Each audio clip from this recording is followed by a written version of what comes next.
Конечно еден македонски премиер се сети на македонците во Бугарија. Христијан Мицкоски е првиот кој реши да го интернационализира и европеизира ова прашање.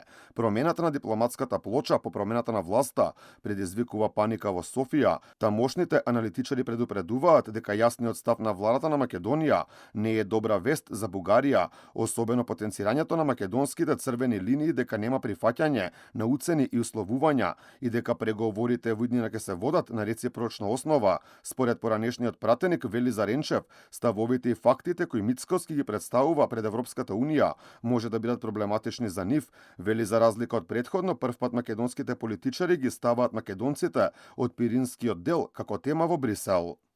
Мицкоски какво каза на Урсула фон дер Лайен? Може да го прочетете, имаше го в нашата преса. Че България на реципрочна основа, щом иска вписване на българите в Македонската конституция, трябва да признае македонско малцинство в Пиринския край, което българите са признали 1947 година.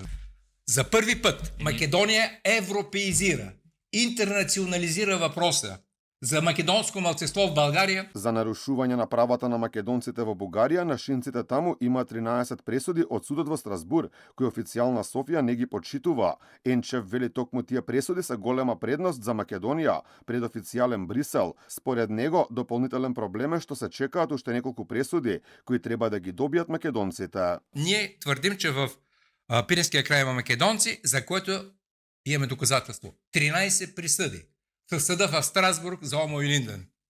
Какво отговорила Урсула фон дер Лайен, знаете ли? Мълчала е, не е казала нищо. Значи няма реакция на Урсула. Между другото, за македонското малцинство имаме не 13 присъди, още 3 се очакват. Съда в Страсбург вече ще има 15 присъди, 16 присъди. Ами след 16 присъди, какво ще каже Урсула фон дер Лайен утре? Премиерот Мицкоски подолг период бара од официјална Софија да имплементира барем една од пресудите, кои македонците од Бугарија ги имаат добиено во Страсбур. Сепак бугарските власти остануваат глуви на ваквите барања.